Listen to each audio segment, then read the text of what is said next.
हिंदुस्तान के सभी नौजवानों को मेरा जय हिंद। आज इस कड़ी में एक शाम फिजिक्स के नाम जो हमने कड़ी स्टार्ट की थी, जिसमें लोगों के डॉक्टर बनने के ख्वाब को हकीकत में तब्दील करने का प्रण हमने लिया था, उसमें हमने न्यूटन्स लॉ ऑफ मोशन के लेक्चर्स को पढ़ाना शुरू किया था कि न्यूटन्स लॉ ऑफ मोशन है क्या और इसे किस तरीके से तुम्हें सीखना है। तो चलिए इस कड़ी को थोड़ा और आगे बढ़ाते हैं और आज सबसे शानदार टॉपिक लेते हैं और वो है इम्पल्स। कि तुम्हें इम्पल्स, हमने इम्पल्स के कुछ एक चीजों को सिखा ले गए थे कि एक्चुअली में इम्पल्स है क्या, किसे कहते हैं इम्पल्स, उस चीज को हम सिखा ले गए थे। अब इम्पल्स को थोड़ा और अच्छे से अंदर तक बैठाएंगे इस लेक्चर के थ्रू, और इस लेक्चर में मोस्ट ऑफ द जो क्वेश्चन प्रैक्टिस रहेगी उसे खत्म करेंगे अपन। चलिए एक मोटिवेशन कोट से चालू करते हैं। मंजिल उन्हीं को मिलती है जिनके सपनों में जान होती है, पंखों से कुछ नहीं होता, हौसलों से उड़ान होती है। मैंने एक चीज कही थी कि हौसले अपने इतने बड़े रखो कि लोग तुम्हारे हौसलों को देखकर खुद ब खुद बैठ जाएं कि इतने बड़े हौसले तो किसी के हो ही नहीं सकते। यदि कोई इतने बड़े हौसले खुद ब खुद रखता है तो फिर वो अपने आप में ही एक अलग लेवल का कॉन्फिडेंस होता है और उस कॉन्फिडेंस को लेकर हम आगे बढ़ते चले जाते हैं। चलिए इस लेक्चर को अपन यहां से चालू करते हैं। हाँ करते हैं, तो कम ऑन, रुकेंगे नहीं फोड़ेंगे, यही चीज हमारी रहेगी। कल अपन ने कुछ एक सवाल लिए थे और इसे एक होमवर्क में दिया था कि तुम्हें इसे होमवर्क करके लाना है। कुछ लोगों ने किया होगा, कुछ ने नहीं किया होगा। जिन्होंने किया है उन्हें हम सिखाएंगे। हमने एक अच्छी चीज सिखा ले गए थे, इम्पल्स। इम्पल्स कुछ नहीं है, एक धोखा है। वो एक्चुअली में चेंज इन मोमेंटम है। ये चीज मैं सिखा ले गया था कि इम्पल्स कोई अलग चीज नहीं है, वो एक तरीके से चेंज इन मोमेंटम ही है। तो चलिए इस चीज को अपन आगे की तरफ सीखना चालू करते हैं कि इम्पल्स किस चीज में तुम्हें सीखना है। चलिए सीखते हैं। Find out the impulse at point A and point B. हमें दो पॉइंट दे रखे हैं, एक तो पॉइंट ए दे रखा है और दूसरा दे रखा है पॉइंट बी। जी हाँ, एक तो हमें इस पॉइंट पे इंपल्स निकालना है और दूसरा हमें इस पॉइंट पे इंपल्स निकालना है। कल हम इंपल्स निकालने की चीज सिखा ले गए थे और तुम्हें फिर से नहीं समझ में आ रहा तो उस लेक्चर के कुछ लास्ट के पहलू देख लीजिएगा। फिलहाल अपन किस चीज के बारे में बात कर रहे हैं, चलिए चालू करते हैं। मैंने कहा था कि जहां भी तुम्हें इंपल्स निकालना है उस जगह को लिख लीजिए, बहुत आसान है ये। और इस आसानी भरे टॉपिक को हमें दो चीजें निकालनी है, impulse at point A and impulse at point B. Impulse निकालना है हमें, तो इम्पल्स निकालने के लिए सबसे बड़ी चीज है कि इम्पल्स कोई अलग चीज नहीं है, वो एक्चुअली में चेंज इन मोमेंटम है। चलिए सीखते हैं चेंज इन मोमेंटम को किस तरीके से सिखाया जाता है। चलिए सीखते हैं चेंज इन मोमेंटम होता क्या है। ये इम्पल्स ही है, या मैं point change in momentum at point A लिखूं या फिर इम्पल्स एट पॉइंट ए लिखूं, मैंने ये चीज बहुत अच्छे से अंदर तक डाली है तुम्हारे, इस चीज को देख लीजिएगा। Impulse at point A, mass velocity final minus velocity initial. Final velocity कहाँ की देखूंगा मैं, इस ए पॉइंट पे इम्पल्स निकालना है तो जी हाँ यहाँ की देखूंगा और यहाँ की मैं इनिशियल वेलोसिटी देखूंगा। ये नहीं समझ में आ रहा है कि यहाँ की ही क्यों देखी है, इसका जवाब तुम्हें पीछे वाले लेक्चर में मैंने बहुत अच्छे से दे रखा है, तो इसमें मैं ज्यादा दिमाग पचाऊंगा नहीं, फिर भी देख लीजिए। इस पॉइंट के अराउंड ये ऐसे जा रहा था और इसकी डिस्टेंस चेंज हो गई, यहां पे देखना है, मतलब जहां पे एक चेंज आया है। मैंने इंपल्स की एक चीज, एक डेफिनेशन सिखाई थी कि एक बहुत बड़ा मैग्नीट्यूड ऑफ फोर्स एक बहुत छोटे इंटरवल में लगता है। तो इस पॉइंट पे यदि इंपल्स देखना है, इस पॉइंट पे ए पे तुम्हें इंपल्स देखना है, तो तुम्हें फाइनल वेलोसिटी और इनिशियल वेलोसिटी निकालनी पड़ेगी। चलिए खोपचे में काम कर लेते हैं थोड़ा। तो तुम्हें फाइनल वेलोसिटी निकालनी है, जी हाँ निकाल लीजिएगा। वेलोसिटी निकालने का फॉर्मूला मैंने ये भी सिखाया था, this is displacement upon time. और जब तुम ग्राफिकल एनालिसिस से निकालते हो ना तो कैसे लिखते हो, dx/dt। जी हाँ, और इसे कहते हैं अपन स्लोप। फाइनल वेलोसिटी निकालेंगे, इनिशियल वेलोसिटी निकालेंगे, इनिशियल वेलोसिटी निकालेंगे तो भी dx/dt, जिसे अपन स्लोप कहते हैं। और इसकी वैल्यू कितनी आ जाएगी बताइए, ये 8 है, ये 2 है। देखिएगा स्लोप निकालने के लिए tan थीटा होगा और ये tan थीटा की वैल्यू कितनी आ जाएगी, परपेंडिकुलर अपॉन बेस। परपेंडिकुलर 8 है, बेस 2 है। नहीं समझ में आ रहा है, पीछे वाले लेक्चर में बड़ा शिद्दत से सिखाया गया था, तुम्हें कहते हैं ना कि यदि ख्वाहिशें शिद्दत से की जाए ना तो वो मिल जाती हैं। तो इसे तुम देख लीजिएगा, पीछे के लेक्चर में बहुत अच्छे से तुम्हारे दिमाग के अंदर तक डाला गया है। इसे अपन क्या लिखेंगे, 4 लिखेंगे। यार ये तो ऊपर नीचे के लोग आपसरी में बराबर ये कटते देखे ना तुम्हें, ऊपर नीचे 2 4 दूनी 8, यार ये तो सीख ले गए होंगे तुम्हें, इसमें कोई दिक्कत नहीं है। फाइनल वेलोसिटी निकालनी है, कैसे निकालोगे? स्लोप पॉजिटिव है, इसमें स्लोप क्या आएगा, नेगेटिव आएगा, माइनस ऑफ टेन थीटा। तो यहाँ पे क्या होगा, इस एंगल को मैं निकालूंगा तो ये 8/2, जी हाँ ये हो जाएगा 8/2। तो फाइनल वेलोसिटी आएगी -4। हमने फाइनल वेलोसिटी निकाल ली है इस पॉइंट के अराउंड और इनिशियल वेलोसिटी निकाल ली है। कोई दिक्कत है क्या? नहीं है। चलिए अपन आगे काम करते हैं। हमें मास दे रखा है क्या? नहीं दे रखा। एम की वैल्यू लिखेंगे अपन। फाइनल वेलोसिटी कितनी होगी? -4। इनिशियल वेलोसिटी कितनी है? +4। कुछ किया नहीं है मैंने, केवल लिखा है। कुछ किया नहीं है मैंने, केवल लिखा है। और ये कितना आ जाएगा m, ये 4 और 4 8। मैंने शायद तुम्हें पहले वाला जो होमवर्क दिया था उसमें तुम्हें मास दे रखा था मैंने 2 kg, इसमें तुम्हें मास दिया था मैंने 2 kg। तो चलिए यहाँ भी मास ले लेते हैं 2 kg। यहाँ भी मास मैं लिख देता हूँ 2 kg, जिससे आंसर पूरा सॉल्व हो जाएगा। जी हाँ, कर लीजिएगा 2 kg इंटू -8, 8 दूनी 16। ये तो यार दिक्कत नहीं आएगी इस चीज के अंदर, इस कॉन्सेप्ट में कोई दिक्कत आनी नहीं चाहिए। चलिए इस कॉन्सेप्ट को फिर से बैठा देता हूं। पहले वेलोसिटी फाइनल निकाली होगी, जी हाँ निकाली है, dx/dt क्या होगा, यहां से स्लोप निकाला होगा। स्लोप कैसे निकालते हैं यारो, perpendicular upon base tan theta की थ्योरम से स्लोप निकाला गया होगा -4, क्योंकि स्लोप यहाँ आज प्लस का tan थीटा नहीं है, माइनस का tan थीटा ले लिया जाता है। ये चीज मैंने पहले सिखा रखी है। यदि tan थीटा को इधर से लेते हैं तो प्लस, इधर से लेते हैं तो माइनस। ये चीज सीख गए होंगे तुम। इसे माइनस लिखा होगा, यदि तुम वैसे भी करोगे 180 में से 45 माइनस करके करोगे तो भी ये तुम्हें समझ में आ जाएगा।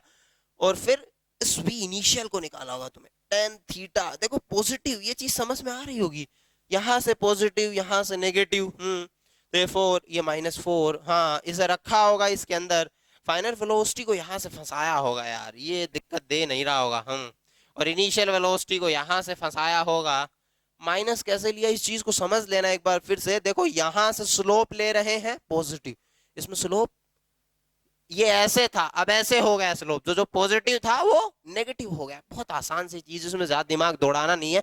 जिन चीजों में ज्यादा दिमाग तुम्हें लगाना नहीं है ना, एक्चुअली में उसे दिमाग ज्यादा घुसाना नहीं है, बस डायरेक्टली इस चीज को तुम्हें देख लेना है। और ये बहुत आसान चीज है। हमें इंपल्स एट पॉइंट बी निकालना है। चलिए हाँ, इंपल्स एट पॉइंट बी, जैसे ही इंपल्स आए ना तो सबसे पहली लाइन तुम्हें यही बोलना है कि इंपल्स कुछ नहीं होता है, ये एक धोखा है।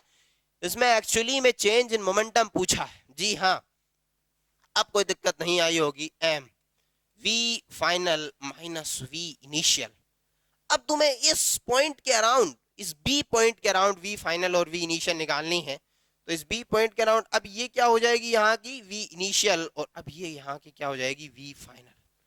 तो इस b पॉइंट के अराउंड तुम्हें क्या निकालनी है, v फाइनल और v इनिशियल। चलिए b पॉइंट के अराउंड निकालते हैं v फाइनल। v फाइनल क्या है, इस बार स्लोप क्या है, पॉजिटिव है। तो ये फिर से 8 है, ये फिर से 2 है। देखो 6 में से 4 गए तो 2 बचे होंगे। तो v फाइनल की वैल्यू हो जाएगी 8/2 and this is 4। v initial की वैल्यू क्या है, देखो यार इसमें दिक्कत नहीं आ रही होगी। अब देखो v फाइनल यहाँ है, b पॉइंट के लिए जो v फाइनल है वो ऐसा स्लोप रख रहा है और v इनिशियल ऐसा स्लोप रख रहा है। तो मैं डायरेक्टली लिख दूं v इनिशियल को -4, दिक्कत नहीं आ रही होगी। यहां सिखा ले गया हूं मैं फिर से, इसी चीज को मैंने यहां लिखा है, बस v फाइनल और v इनिशियल के पॉइंट बदले हैं, पॉइंट बदलने के साथ उनकी चीजें बदल गई हैं। v फाइनल की वैल्यू कितनी आ जाएगी तुम्हारी वहां से, दिस इज 4। देखो वहां से छापा है मैंने। v इनिशियल की वैल्यू -4, ये लीजिए -4 लिख दिया है मैंने। तो 2 4 +4 4 और 4 कितना होता है, 8, और 8 2 जा 16 रहेगा। Sorry, Newton into second. यहां भी लिखोगे तो तुम न्यूटन इंटू सेकेंड। तो दोनों तुम्हें इंपल्स समझ में आ गए होंगे। ये चीज मैं बहुत अच्छे से बिठा ले गया हूँ। सवाल करने की जो ट्रिक थी वो तुम्हें बहुत अच्छे से मैंने सिखाई थी, और इन्हीं ट्रिक पे मैं कंटिन्यू काम कर रहा हूँ कि तुम्हें सवाल समझ में आ जाए कि एक्चुअली में सवाल कहां से उठाना है। तो तुम्हें ये चीज मैंने सिखाई कि इंपल्स एट पॉइंट ए निकालना है तो वी फाइनल ये होगी, वी इनिशियल ये होगी। यदि बी पॉइंट निकालना है तो इस बी पॉइंट के बाद की वेलोसिटी, चाहे वो यहां की हो, यहां की हो, यहां की, वो वी फाइनल होगी, और इससे पहले की वेलोसिटी वी इनिशियल होगी। बी पॉइंट पे तुम्हें वेलोसिटी निकालनी है, वी फाइनल डायरेक्टली देखना है यार। 8/2 स्लोप कितना हो जाएगा 4। तो यहां का स्लोप क्या आएगा पॉजिटिव, और यहां का स्लोप क्या आएगा नेगेटिव, क्योंकि ये वी इनिशियल ऐसे है, इसमें पहले वी इनिशियल ऐसे था और वी फाइनल ऐसे था। तो एक में -16 आ रहा है इंपल्स एट पॉइंट ए, और इंपल्स एट पॉइंट बी कितना आ रहा है +16। ये एनसीईआरटी में ऐसे सवाल तुम्हें देखने को मिल जाएंगे अमूमन। तो तुम्हें ये चीज सिखाई गई है, बहुत अच्छे से दिमाग में डाली गई है। चलिए अपन आगे के कॉन्सेप्ट को थोड़ा और बिल्डअप करते हैं, आगे के सवाल को उठाते हैं। एक और सवाल तुम्हारे सामने, करिएगा इस सवाल को, तुम्हें खुद ब खुद चीजें समझ में आने लगेंगी इस सवाल के तहत। जो चीजें दे रखी हैं, मैंने सवाल सोल्व करने की ट्रिक पहले ही सिखा रखी है, तुम्हारे अंदर डाल रखी है। जी हाँ, क्या डाल रखी है? जो चीजें दे रखी है ना, उन्हें एक बार बाहर निकाल के लिख लीजिए कि मास तुम्हें दे रखा है 5 kg, मूविंग विथ एक पार्टिकल है, उसकी इनिशियल वेलोसिटी दे रखी है तुम्हें 10 मीटर पर सेकेंड, या इनिशियल स्पीड दे रखी है 10 मीटर पर सेकेंड, और क्या देख रहा है 15 सेकेंड। मतलब यहां पे तुम्हें क्या पूछ रहा है, एक्चुअली में स्पीड पूछ रहा है। तो तुम्हें एक ग्राफ देके जब सवाल सोल्व करवाए ना, तो उसको अपन सोल्व करना सिखाते हैं कि एक्चुअली में सोल्व करना कैसे। देखिएगा, मास दे रखा है तुम्हें, इनिशियल स्पीड दे रखी है 10 मीटर पर सेकेंड, और फाइनल स्पीड पूछ रहा है एट 15 सेकेंड। ओके जी हाँ, बस इतना दे रखा है। अब हमें सवाल सोल्व करना है, तो हमें एक चीज दे रखी है कि जब फोर्स और टाइम ग्राफ दे रखा हो तो हम क्या निकाल सकते हैं, चेंज इन मोमेंटम या इंपल्स, एक ही चीज है। तो जब चेंज इन मोमेंटम निकाल सकते हैं, और एफ और डी ग्राफ दे रखा है, यदि इसे इंटीग्रेट करेंगे तो क्या निकल जाएगा, चेंज इन मोमेंटम निकल जाएगा ना यार। ये चीज सिखाई है हमने जब हमने Newton second law of motion पढ़ा था, तो अपन ने एक चीज सीखी थी कि फोर्स की वैल्यू होती है dp/dt। जब तेरे को तेरे से मिला दूंगा ना तो क्या बन जाएगा dp, हाँ जी हाँ, ये चेंज इन मोमेंटम बन जाएगा, और ये होता है एफ dt। इसे क्या कर देंगे, इंटीग्रेट कर देंगे। इतनी सी ही चीज है, ये समझ में आनी चाहिए, बहुत अच्छे से सिखाया गया है, इसमें कोई कॉन्सेप्ट में गड़बड़ है नहीं। और इस कॉन्सेप्ट में यदि कोई गड़बड़ है नहीं तो कोई दिक्कत है नहीं, क्योंकि dp की वैल्यू यहां से आ गया एफ dt। जब दो चीजें इंटीग्रेट होती हैं तो उनके ग्राफ से क्या निकाला जा सकता है, ये लाइन तुम्हें याद रखनी, एरिया निकाला जा सकता है। It is an actually an area. ये क्या है, एरिया। यदि तुम इसका एरिया निकाल ले जाते हो तो तुम्हें क्या निकल जाएगा, चेंज इन मोमेंटम। जब दो चीजें इंटीग्रेट होती हैं तो उनके एरिया से उनकी दूसरी वैल्यू निकाली जा सकती है। चलिए इसके एरिया को निकालते हैं। एरिया निकालना तुम्हें आता होगा यार ग्राफ से। देखो पहला क्या बन रहा है, ट्राइंगल। ये ट्राइंगल है, और ये रेक्टेंगल है। तो ट्राइंगल का एरिया कितना हो जाएगा बताओ यार। ये तो आता होगा, बचपन में मैडम ने सिखाया होगा, half into base into height. ये सीखा है ना तुमने, हाँ सीखा है, ये मैडम ने सिखाया होगा। Half into base into height is the triangle area. आगे मैं प्लस करूंगा, रेक्टेंगल का एरिया कितना हो जाएगा, लेंथ इंटू ब्रेड्थ। चलिए सीखते हैं इसी चीज को और थोड़ा आगे। हाफ, बेस की वैल्यू कितनी है 10, और हाइट की वैल्यू कितनी है 20। चेंज इन मोमेंटम, यहाँ इसकी, ये रेक्टेंगल इतना ही है, ये ट्राइंगल इतना ही है।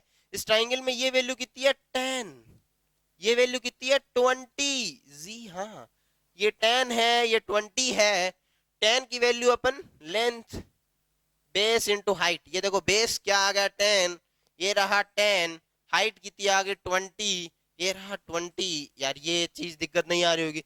एरिया निकालने, जब कोई चीज, ये याद रखना है, जब कोई चीज इंटीग्रेट होती हो तो उससे क्या निकाला जाता है, एरिया निकाला जाता है। चलिए हाँ, लेंथ की वैल्यू वहां से कितनी आ गई, 5 आ गई। ब्रेड्थ की वैल्यू कितनी आ गई, यहां से तुम करोगे तो कर लो ना यार, दिक्कत कहाँ आ रही है। ये 15 में से 10 गए तो कितना आ गया, 5, और नीचे कितना है, -5। चलिए करते हैं, ये 10 हो जाएगा, ये 100 हो जाएगा, -25, तो ये कितना आ जाएगा, 75। तो ये एक्चुअली में जो 75 है वो क्या है, चेंज इन मोमेंटम है, कि मोमेंटम का चेंज हमने निकाल लिया है, और वो मोमेंटम का चेंज कितना आया तुम्हारे पास, 75 आया। अब तुम्हें क्या निकालना है, चेंज इन मोमेंटम से एक फॉर्मूला हम लिख सकते हैं। चलिए खोपचे में से सॉल्व कर लेते हैं। ये फर्स्ट लेवल ऑफ सॉल्विंग हो गई है। अब अपन second level of solving start out करेंगे। उसमें क्या रहेगा कि जब फर्स्ट लेवल ऑफ सॉल्विंग करेंगे तो उसमें जो चेंज इन मोमेंटम से अपन निकालते हैं वो एक्चुअली में होता है उसका एरिया, कि अपन इसके एरिया से, ये मैंने चीज सिखाई है कि जब भी दो चीजें इंटीग्रेट होती हैं तो उसके एरिया से उसकी वैल्यू निकाली जा सकती है। तो हमने एरिया निकाला, एरिया निकालना आता होगा, हमने ट्राइंगल को, रेक्टेंगल को यूज कर लिया। मोस्टली ग्राफ में एक ट्राइंगल और एक रेक्टेंगल ही मिलेगा तुम्हें, और भी मिल सकते हैं, स्क्वायर मिल सकता है, लेकिन अभी के लिए अपन सिखा ले गए हैं इस चीज को कि ये मोस्टली तुम्हें मिलेंगे। तो मैंने ये दोनों इस सवाल में इंक्लूड किए हैं। Half into base into height is the area of triangle, और length into breadth is the area of rectangle. तो चलिए ये चीज अपन ने यहां से सीखी है, ये यहाँ पे घुसाई है, ये यहाँ पे रखी है, ये और ये 100 में से 25 गए तो ये 75 आ गया होगा। जी हाँ, ये एक्चुअली में तुम्हें यहाँ पे क्या मिल गया है, चेंज इन मोमेंटम मिल गया है। अब अपन क्या निकालेंगे, v final minus v initial. जब अपन यहाँ से लिखते हैं चेंज इन मोमेंटम, तो ये यहाँ से अब तुम्हें मास दे रखा है कितना, 5। यार ये चीज तुम कर ले जाओगे, मुझे लगता नहीं इसमें कोई दिक्कत आएगी। This is 75। तो v final minus v initial, okay. 75 से ये कितना हो जाएगा, 15 हो जाएगा। v फाइनल की वैल्यू तुम्हें निकालनी है 15 सेकंड पे, इनिशियल की वैल्यू कितनी थी, 10। तो ये माइनस का 10 उधर जाएगा तो कितना हो जाएगा, प्लस का 10। तो 15 प्लस 10 इज 25। और वेलोसिटी की यूनिट होती है, स्पीड की यूनिट भी होती है मीटर पर सेकंड। देखिए ये साइड 5 थी, ये 5 थी, तो इसका एरिया निकालने के लिए अपन ने लिखा लेंथ इंटू ब्रेड्थ, दोनों साइड सिमिलर है। क्या रेक्टेंगल, देखो ये स्क्वायर का एरिया भी इसमें इंक्लूड हो गया है, इसमें क्या नाम है, ट्राइंगल का एरिया भी इंक्लूड हो गया है। तो यहाँ पे तुम्हें रेक्टेंगल दे सकता है, तुम्हें कुछ भी काम करवा सकता है, सारी चीजें यहीं से सॉल्व आउट होंगी। Half into base into height is the area of triangle, the area of square. ये दोनों चीजें निकाल ले गए होंगे तुम, ये बहुत आसान है यार, इसे कर ले गए होंगे तुम। जी हाँ, चलिए एक और सवाल अपन सोल्व करते हैं। इस सवाल को थोड़ा और अच्छे से अंदर तक डालने की कोशिश करते हैं। जब इसका सवाल का सॉल्यूशन लिखेंगे, जब भी कोई सवाल तुम्हें सोल्व करना है तो फोर्स की वैल्यू कितनी होती है, दिस इज 10 - 2t।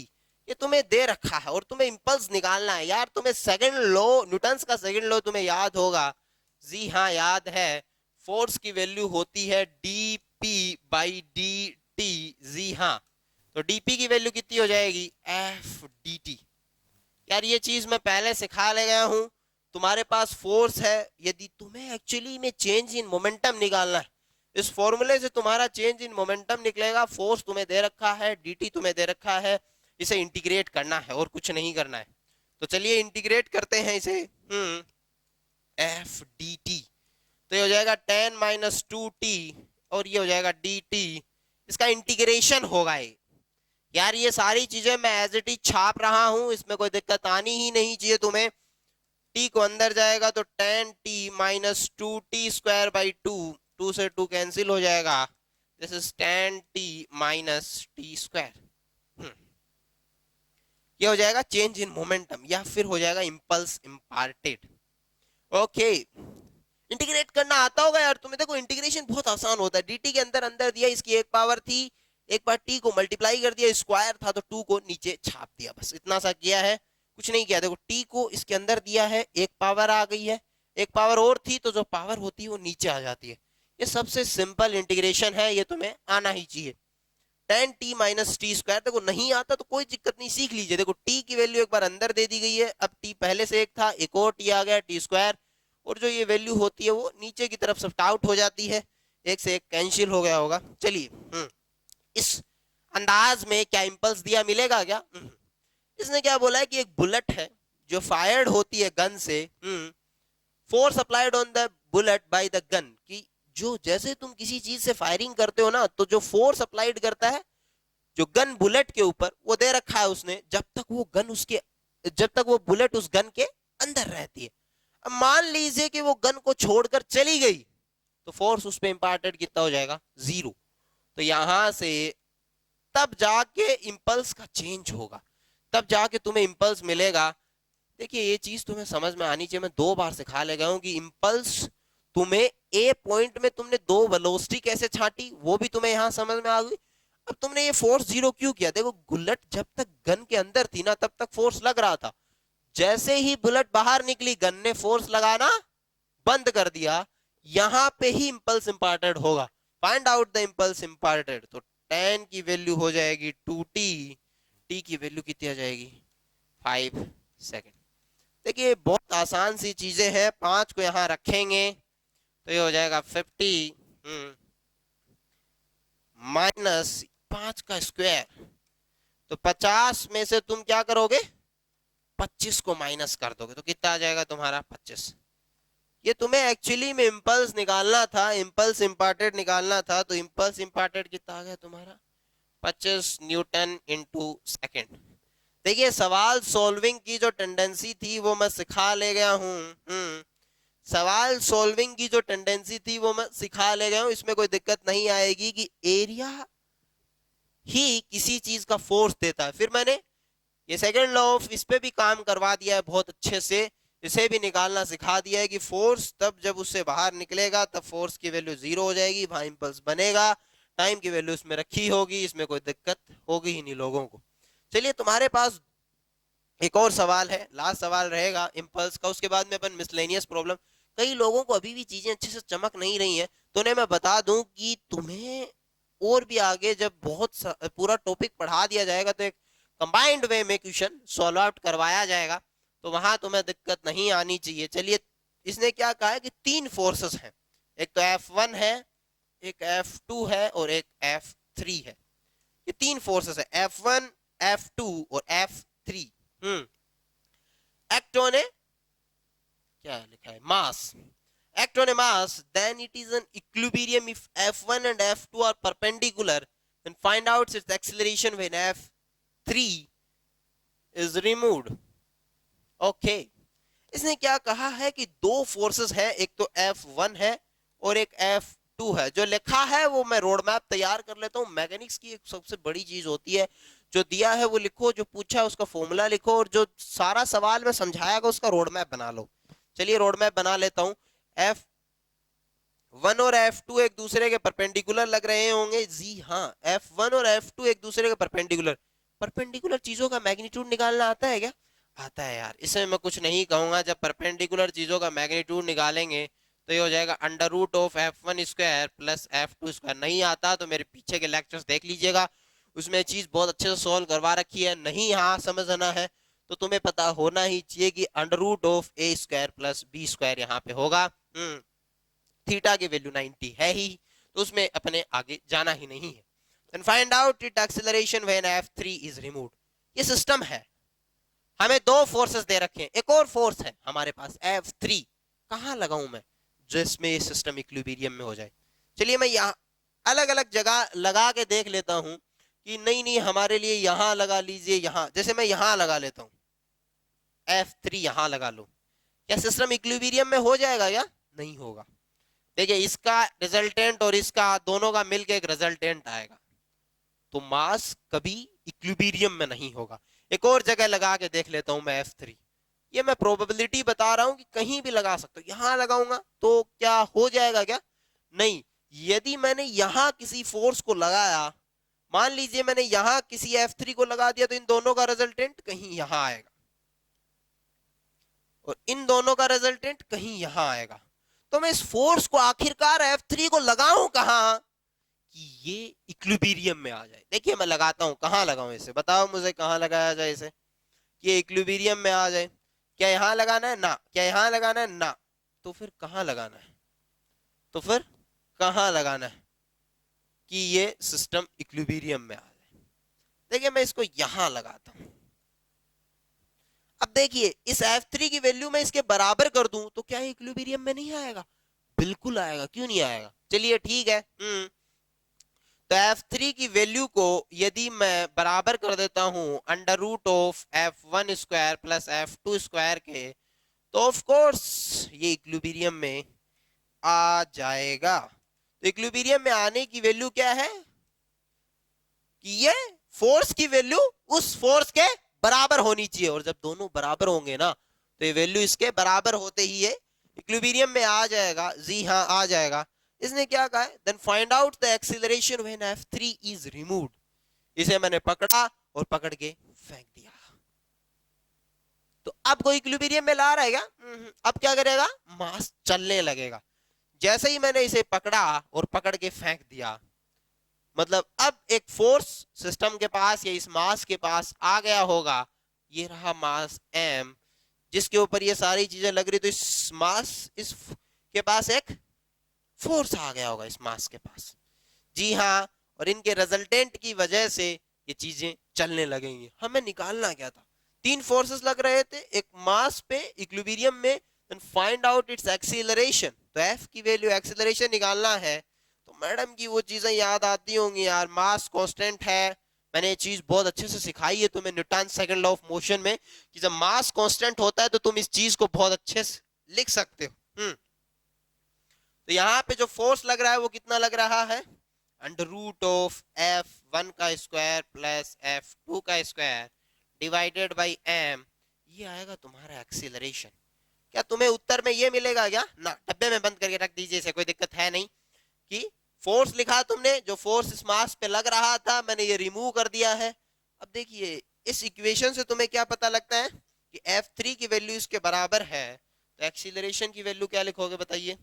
एक्सीलरेशन की वैल्यू लिखते हैं F3 बाई m। ये लीजिए, एक्सीलरेशन की वैल्यू कितनी हो जाएगी? F3 divided by m। चलिए इस चीज से एक चीज निकालने की कोशिश करते हैं कि जो रिमूव्ड फोर्स होता है ना उसको मास से डिवाइड कर दीजिए, एक्सीलरेशन आ जाएगा। ये क्या बदतमीजी है? सिखाओ इसको अच्छे से। देखो मैं सिखाता हूं, बहुत अच्छी चीज है कि जो तुमने फोर्स रिमूव किया है ना उसी के बराबर होगा इनिशियल फोर्स। तो उस फोर्स को लिखेंगे जो रिमूव किया, अपॉन मास करेंगे एक्सीलरेशन।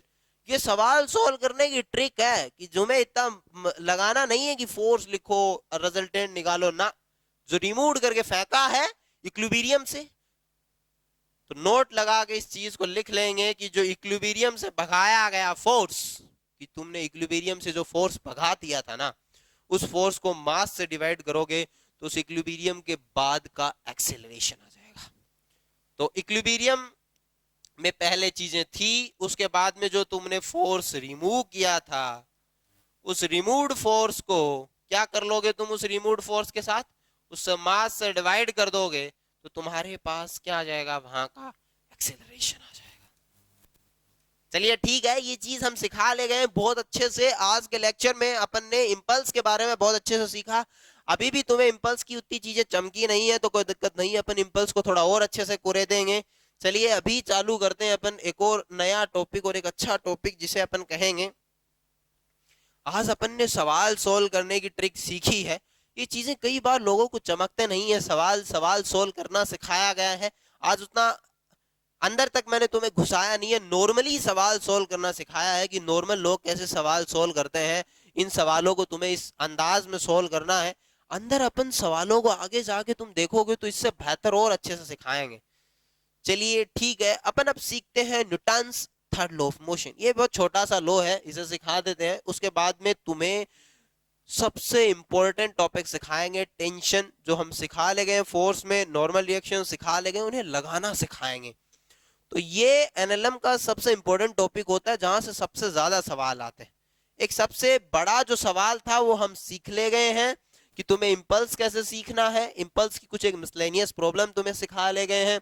चलिए अपन अब सीखते हैं न्यूटन्स का third law of motion. Newton's third law of motion. Newton का थर्ड लॉ क्या कहता है? न्यूटन का थर्ड लॉ हमें क्या बताता है?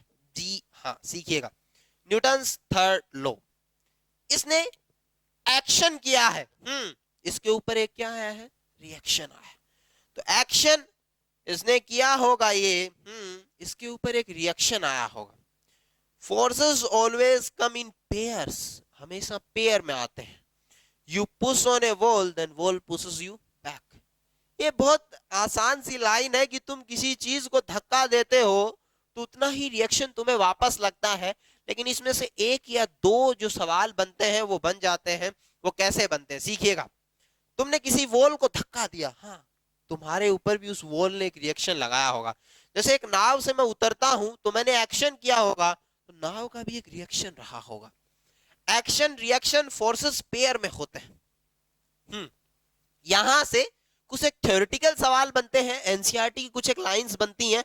अपन उन एनसीईआरटी की लाइंस को देखेंगे और वो बहुत इंपॉर्टेंट भी रहेंगी। चलिए ठीक है, ओके, मैं एनसीईआरटी की कुछ एक लाइंस तुम्हें यहाँ पे लिखी है मैंने, वो तुम्हें याद करनी ही करनी है। बहुत आसान है ये, देखिएगा, सुनिएगा और समझिएगा इस चीज को। जी हाँ, अकॉर्डिंग टू दिस लॉ, इस लॉ के अनुसार every action has equal and opposite reaction, कि प्रत्येक जो एक्शन तुम करोगे ना उसका इक्वल और अपोजिट एक रिएक्शन होगा। चीज समझ में आ रही होगी कि every reaction has equal, every action has equal and opposite reaction. तो तुमने एक एक्शन किया, उसका एक रिएक्शन आ गया। चलिए ठीक है, ये चीज तुम सीख गए होंगे।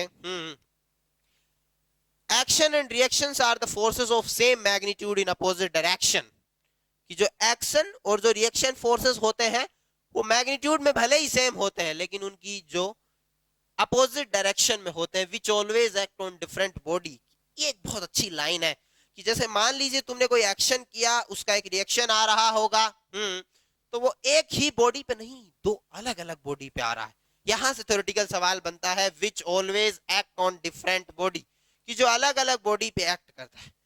Because action and reaction act on different bodies, they will never cancel out each other. ये बहुत इंपॉर्टेंट लाइन है कि जैसे मान लीजिए कि कोई वॉल है जिस पे मैंने एक्शन किया, उस वॉल ने मेरे पे रिएक्शन किया, वॉल पे एक्शन लगा, मेरे पे रिएक्शन लगा। दो अलग अलग बॉडी पे एक्शन रिएक्शन लगते हैं, किसी एक बॉडी पे एक्शन और रिएक्शन नहीं लगते, इसीलिए वो कैंसिल नहीं होते एक दूसरे से। यदि एक ही बॉडी पे लगते तो कैंसिल हो जाते। तो यहां से थ्योरेटिकल सवाल बना सकता है वो तुम्हारी नीट के लिए कि क्या एक बॉडी पे एक्शन रिएक्शन लगते हैं? ना जी। क्या वो एक दूसरे को कैंसिल आउट कर सकते हैं? ना जी। तो क्यों नहीं कर सकते? उसका रीजन यही है, एक्चुअली में फिजिकल कांटेक्ट की रिक्वायरमेंट नहीं होती है। ये तुम्हें ज्यादा कुछ सीखना नहीं है। अब अपन वेट की बात करते हैं। जहां भी तुम वेट लिखोगे तो वेट की वैल्यू लिखते हो तुम एम जी। हाँ, weight is known as M जी।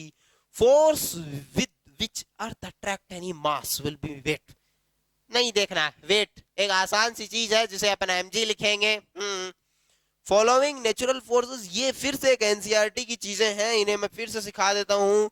ये एनसीईआरटी में लिखी हुई चीजें हैं, एनसीईआरटी की लाइंस हैं, इसलिए ये कुछ एक चीजें हैं जो मगअप करनी है तुम्हें, और मैं मगअप करवा रहा हूं, तुम याद कर लीजिए इसे। तुम्हें अलग अलग फोर्सेस दिए रहेंगे। इलेक्ट्रोमैग्नेटिक फोर्स दो मैग्नेट के बीच में हो सकता है, ग्रेविटेशनल फोर्स दो मासेस के बीच में हो सकता है, न्यूक्लियर फोर्स एक न्यूक्लियस के अंदर लगता है, और वीक फोर्स जो बहुत सारे फोर्सेस नेचर में प्रेजेंट होते हैं। तो इतने फोर्सेस तुम्हें सिखाए जाएंगे कि ये फोर्सेस होते हैं। इन फोर्सेस की ऑर्डर का, स्ट्रेंथ का ऑर्डर मैं सिखा देता हूं कि ये फोर्सेस किस स्ट्रेंथ में लगते हैं। तो सबसे पहले जो स्ट्रेंथ रहेगी यही लिखा देता है। चलिए, ऑर्डर ऑफ स्ट्रेंथ। चलिए, सबसे ज्यादा जो स्ट्रेंथ होगी जिस फोर्स की, वो होगा न्यूक्लियर फोर्स। उसके बाद में आता है इलेक्ट्रोमैग्नेटिक फोर्स। ये तुम्हें मैं वैल्यू लिखा कर रटवाऊं, इससे अच्छा है कि तुम ऐसे याद कर लो। इसे ये याद करना है। हाँ यार, ये क्या बदतमीजी, रटवा रहे हो? देखो, रटवा नहीं रहा है, कुछ एक ऐसी चीजें हैं जो लिखी है एनसीईआरटी में जो तुम्हें डायरेक्टली याद करनी है, और तुम्हें कई जगह ये मिल जाएगी। फिर होता है स्ट्रेंथ वीक फोर्स का, और उसके बाद में होता है टैं करके टैं ग्रेविटेशनल फोर्स का। ओके, तो ये चीज तुम्हें सीख गए होंगे, तुम इसमें दिक्कत नहीं आई होगी। सबसे ज्यादा स्ट्रेंथ होती है न्यूक्लियर फोर्स की, उसके बाद में इलेक्ट्रोमैग्नेटिक फोर्स की, फिर वीक फोर्स की, और उसके बाद में ग्रेविटेशनल फोर्स की। तो ये सारी चीजें अपन ने आज के एक लेक्चर में सीखी। सबसे पहले इंपल्स के बारे में सीखा है, उसके बाद में अपन ने कुछ फोर्सेस के बारे में सीखा है कि किस किस तरीके के। आगे जो चीजें अपन आपको सिखाएंगे वो टेंशन रहेगी, कैसे एक टेंशन लगता है, कैसे एक नॉर्मल रिएक्शन लगती है, और भी बहुत सारी चीजें हैं जो तुम्हें सिखाई जाएंगी कि किस किस तरीके से लगते हैं।